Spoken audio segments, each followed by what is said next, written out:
रेगिस्तान में तोता एक सूखे पेड़ पर रहता था। एक दिन उसे रेत में आधा दबा हुआ बड़ा मटका दिखाई देता है। तोता उड़कर मटके पर चढ़ता है और देखता है कि वो पानी से भरा है। वो एक लंबी नली लाकर मटके में डालता है। पानी धीरे धीरे बाहर निकलने लगता है और जानवर प्यास बुझाने आने लगते हैं।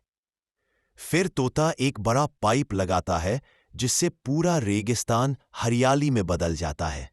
सब जानवर खुश होते हैं, लेकिन तोता उदास हो जाता है क्योंकि किसी ने वीडियो लाइक नहीं किया।